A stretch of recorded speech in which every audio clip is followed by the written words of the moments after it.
الذي فضلنا بشهر رجب وهو الذي اصطفى نبينا محمد صلى الله عليه وسلم المجتبى المؤيد.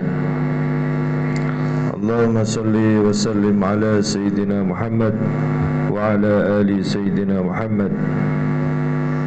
أشهد أن لا إله إلا الله رب العباد وأشهد أن سيدنا محمدا عبده ورسوله المبعوث إلى سائر الأعاجم والعرب. أما بعد فيا عباد الله أوصيكم ونفسي وإياكم بتقوى الله فقد فاز المتقون. قال الله تعالى في كتابه الكريم: بسم الله الرحمن الرحيم. سبحان الذي أسرى بعبده ليلا من المسجد الحرام إلى المسجد الأقصى الذي باركنا حوله لنريه من آياتنا إنه هو السميع البصير. Hadirin jamaah Jumat hafizakumullah, kami berwasiat kepada pribadi kami sendiri, juga kepada para hadirin sekalian, marilah kita tingkatkan takwa kita kepada Allah dengan cara berusaha semampunya menjalankan perintah Allah dan menjauhi larangannya. Sekarang kita telah memasuki bulan Rajab, salah satu dari 4 bulan yang dimuliakan oleh Allah. Keempat yang dimuliakan tersebut adalah bulan Rajab, bulan Dzulqa'dah, Dzulhijjah dan Muharram. Firman Allah Subhanahu wa taala: Inna iddatash shuhuri indallahi 12 syahran fi kitabillahi yawma khalaqas samawati wal ard. Yawma khalaqas samawati wal arda minha arba'atun hurum. Dzalika ad-dinul qayyim. Fala tadhlimu fihinna anfusakum. وقاتلوا المشركين كافة كما يقاتلونكم كافة واعلموا أن الله مع المتقين. Sesungguhnya bilangan bulan pada sisi Allah adalah 12 bulan dalam ketetapan Allah di waktu Dia menciptakan langit dan bumi. Di antaranya 4 bulan haram, itulah ketetapan agama yang lurus. Maka janganlah kamu menganiaya diri kamu dalam bulan yang 4 itu. Dan perangilah kaum musyrikin itu semuanya sebagaimana mereka pun memerangi kamu semua. Dan ketahuilah bahwasanya Allah beserta orang-orang yang bertakwa. Ayat di atas menjelaskan tentang kemuliaan 4 bulan dibanding bulan lain dalam setahun. Apakah mungkin Allah yang menciptakan semua bulan itu sendiri, tapi ada yang lebih mulia daripada bulan yang lain? Jawabannya mungkin saja.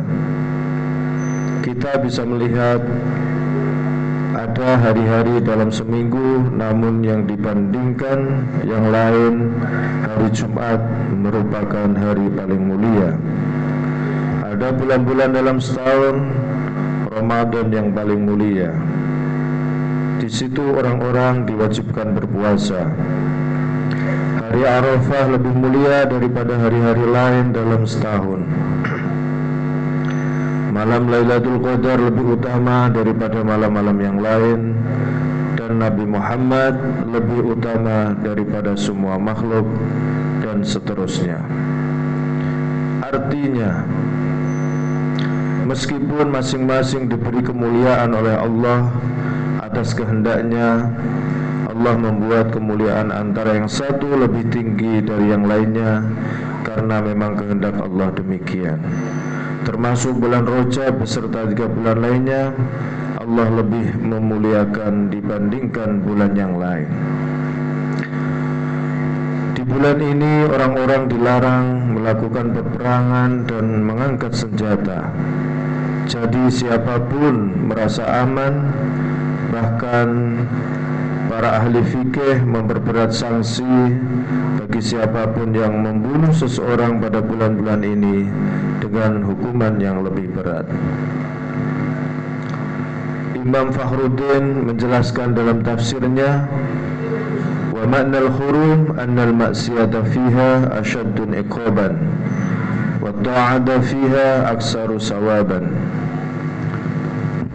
Yang dimaksud dengan bulan-bulan yang dimuliakan di sini, sesungguhnya maksiat dalam bulan ini siksanya lebih berat, dan kebaikan ibadah pada bulan ini pahalanya dilipat gandakan.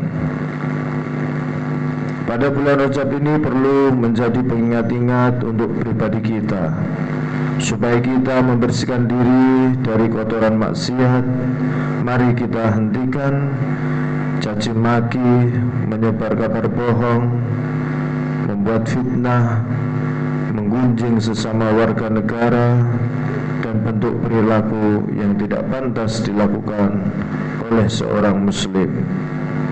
Ingatlah, dosanya dilipat gandakan. Mari kita mulai konsentrasi memikirkan akhirat kita yang abadi. Menyambut bulan Ramadan yang suci tinggal sebentar lagi.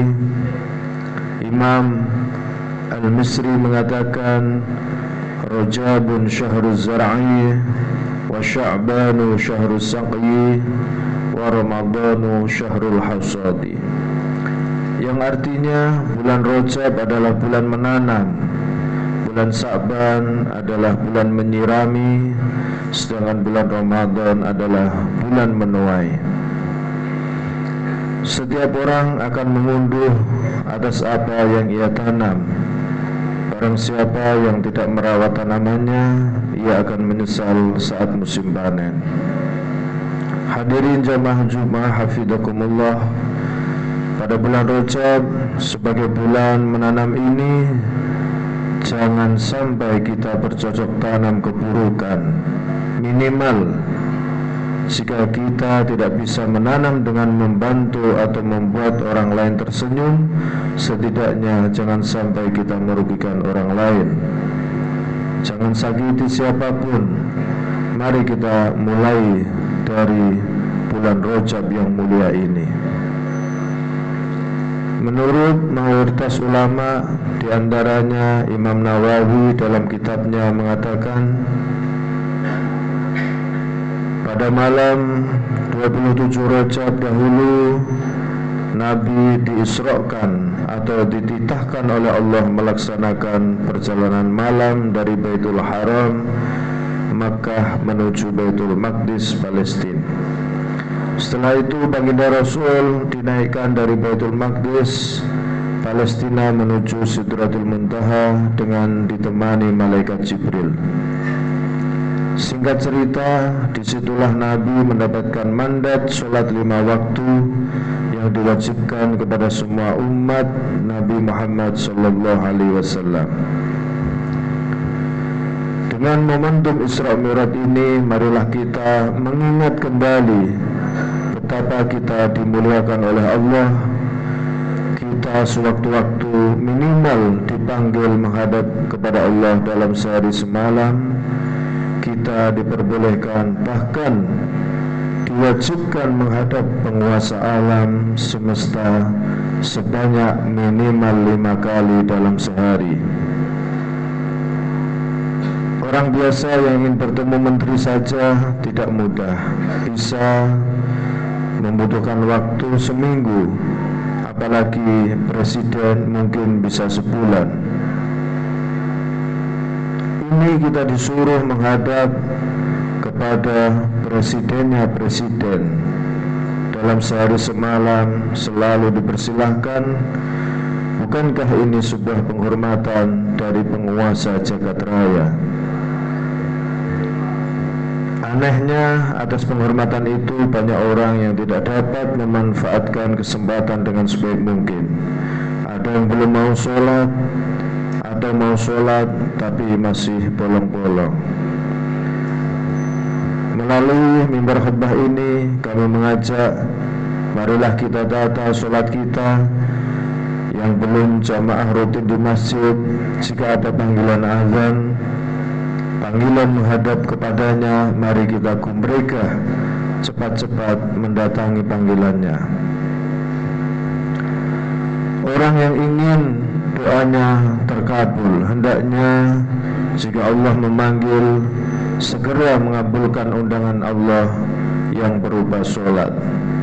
Dengan sholat di awal waktunya, insya Allah doa-doa kita akan mudah diijabah oleh Allah Subhanahu wa ta'ala. Amin ya rabbal alamin. Ma'asyiral muslimin, jamaah Jumat hafizakumullah. Salat merupakan ibadah yang paling utama. Rasulullah pernah ditanya, ayyul amali afdalu? Beliau menjawab, as-salatu li awwali waktiha, yaitu kegiatan yang paling utama adalah sholat di awal waktunya. Sangat banyak hadis yang menyebutkan keutamaan-keutamaan tentang sholat. Di antaranya yang artinya sesungguhnya yang pertama kali dihisab pada diri seorang hamba pada hari kiamat adalah sholat. Jika sholatnya baik, sungguh ia beruntung, dan jika sholatnya tidak baik, sungguh ia menjadi orang yang rugi. Yang perlu menjadi catatan adalah bahwa sholat tidak dapat berdiri sendiri. Ia harus dilengkapi syarat, rukun, wudunya harus sesuai aturan, mandinya bagaimana, bacaan Fatihahnya bagaimana. Ini yang perlu kita introspeksi pada diri kita masing-masing. Sudah sesuai aturan syariat atau belum? Kalau belum, jangan sungkan-sungkan kita untuk mencari guru untuk terus belajar memperbaiki sholat kita. Carilah guru yang benar-benar bisa membimbing kepada Allah Subhanahu wa ta'ala dengan cara bahagia, dengan cara yang baik, dengan cara yang santun. Semoga kita dan keluarga kita senantiasa diberi pertolongan oleh Allah Subhanahu wa ta'ala, agar diberi pertolongan menjadi orang baik, mudah melaksanakan sholat dan amal-amal baik yang lain. Amin amin ya rabbal alamin. Barakallahu li wa lakum fil Qur'anil azim wa ja'alani wa iyyakum bima fihi minal ayati wa dzikril hakim. Innahu wal barru tawwabur raufur rahim. A'udzu billahi minasy syaithanir rajim. Bismillahirrahmanirrahim. Wal 'asri innal insana lafi khusrin illa alladhina amanu wa 'amilus solihati wa tawasaw bil haqqi wa tawasaw bis sabr wa qur rabbighfir warham wa anta khairur rahimin.